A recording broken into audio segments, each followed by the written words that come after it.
โชที่เกิดจากกรรมวายโยที่เกิดจากกรรมพวกนี้ก็จะเป็น4ละนะแล้วก็สีสันวรรณะที่เกิดจากกรรมเรียกว่ารูปารมณ์เนี่ยเกิดจากกรรมมุ่งหมายเอาเฉพาะตรงที่เกิดจากกรรมนะต่อไปก็กลิ่นนะกลิ่นที่เกิดจากกรรมนะเกิดจากกรรมเท่านั้นนะแล้วก็รสที่เกิดจากกรรมเท่านั้นนะรสนี้เกิดได้ก็4สมุฏฐานเหมือนกันนะครับที่พูดมานี่เกิดได้4สมุฏฐานแต่เรามุ่งหมายเอาเฉพาะตรงที่เกิดจากกรรมเท่านั้นนะครับเกิดจากกรรมเท่านั้นนะเมื่อกี้ข้างบนมหาพุทธรูป4ที่เกิดจากกรรมนะครับ4นะแล้วก็รูปารมณ์ก็เป็น5คันธารมณ์ก็เป็น6รัสสารมณ์ก็เป็น7นะครับต่อไปก็อาหารที่เกิดมุ่งหมายเอาเฉพาะที่เกิดจากกรรมนะครับเพราะฉะนั้นอาหารก็จะเป็น8ใช่ไหมครับต่อมาก็จะเป็นปริเฉทรูปปริเฉทรูปนี่เกิดได้4สมุฏฐานแต่เรามุ่งหมายเอาเฉพาะที่เกิดจากกรรมเท่านั้น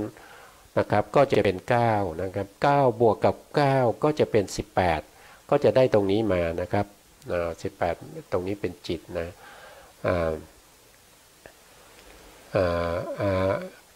ที่เกิดจากกรรมอยู่ตรงไหนนะเกิดจากกรรมอยู่ตรงไหนย่ออยู่ตรงนี้นะครับตรงนี้นะครับมาดูข้างล่างนะ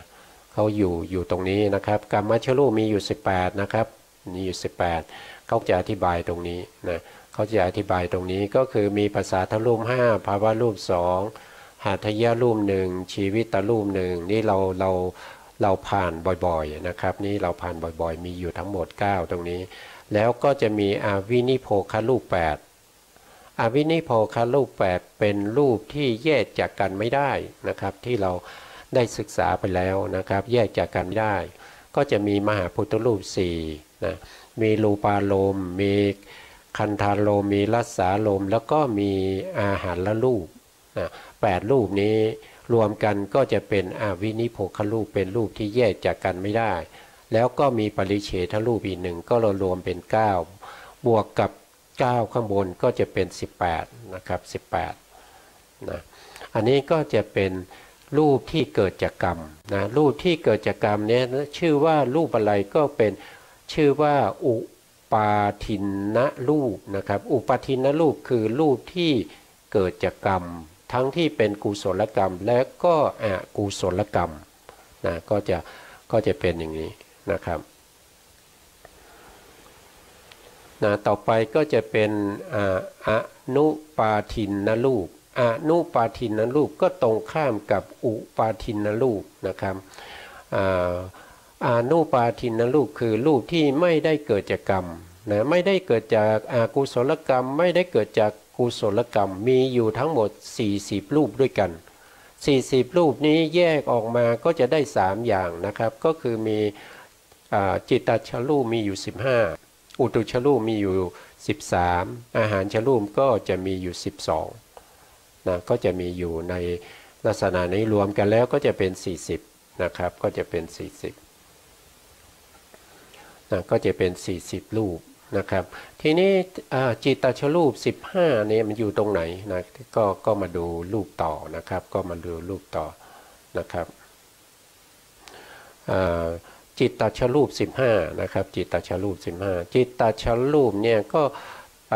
อันดับแรกเนี่ยเราต้องเอาอวินิโภครูปมาก่อนเพราะอวินิโภครูปมันจะต้องมีอยู่ทุกสมุฏฐานนะครับไม่ว่าจะอยู่ในจิตในอุตุในอาหารในกรรมมัชรูปมันจะต้องมีอวินิโภครูป8เสมอนะครับเอาอวินิโภครูป8มาก่อนนะครับก็คือ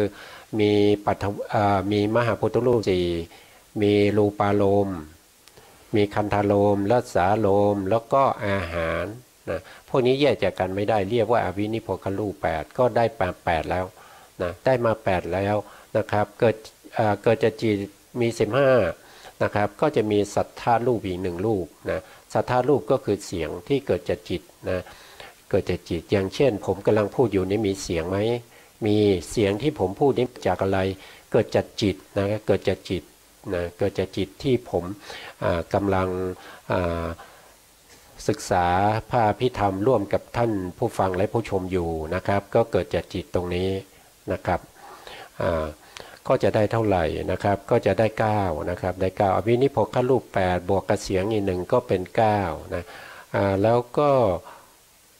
อะไรอีกนะก็จะมีตรงนี้อีกนะครับตรงที่เป็นปริเฉทรูปนะปริเฉทรูปเกิดได้4สมมติฐานแต่เรามุ่งหมายเอาเฉพาะตรงที่เกิดจากจิตนะครับ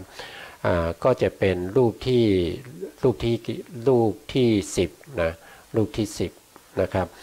วินิโพครูป8บวกกับเสียง1ก็เป็น9แล้วบวกกับปริเฉทรูปอีก1ก็เป็น10นะเป็น10แล้วก็อาหารชรูปเนี่ยเกิดได้4สมมติฐานนะ4สมมติฐานเนี่ยเรามุ่งหมายเอาเฉพาะตรงที่เกิดจากจิตนะครับมุ่งหมายเอาเฉพาะที่เกิดจากจิตนะแล้วก็วิญญาติรูปอีก2นะแล้วก็วิการละรูปอีก3นะครับวิการละรูปอีก3รวมกันแล้วก็จะเป็น15รูปนะ15รูปนะครับ15รูปนะครับเราได้เฉพาะจิตตชรูปเท่านั้นเองนะครับเวลาเราหมดพอดีนะครับก็ต้องเอาไว้ต่อในครั้งต่อไปนะครับเอาไว้ต่อในครั้งต่อไปเพราะว่าวันนี้หมดเวลาแล้วนะครับนะครับก็นะครับสุดท้ายนี้นะครับก็ขอบพระคุณพระครูสมุทรวิศวัตรวรกิจโยผู้อำนวยการสถานีขึ้นเพื่อการศึกษาพระพุทธศาสนาและวัฒนธรรม FM 104.5 เมกะเฮิรตซ์วัดฝายหินตำบลสุเทพอำเภอเมืองจังหวัดเชียงใหม่และขอบพระคุณพระครูปริยัติยานุศาสตร์นะครับแล้วก็ขอบพระคุณท่านผู้ฟังและผู้ชมทุกท่านนะครับที่เข้ามาติดตามในรายการพระไตรปิฎกลอยฟ้าในเรื่องของพระอภิธรรมนะครับแล้วก็ขอให้ท่านผู้ฟังและผู้ชมจงมีแต่ความสุขความเจริญนะครับคิดสิ่งใดหวังสิ่งใดที่ประกอบด้วยคุณธรรมจริยธรรมแล้วขอให้ได้สมความปรารถนาและที่สำคัญนั่นก็คือขอให้ท่านผู้ฟังและผู้ชมมีดวงตาเห็นธรรมในเร็วๆนี้นะครับสุดท้ายนี้ก็ลาไปก่อนครับสวัสดีครับ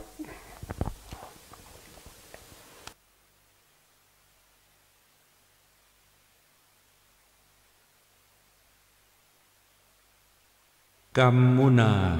วะตัตติโลโกสัตว์โลกย่อมเป็นไปตามกรรม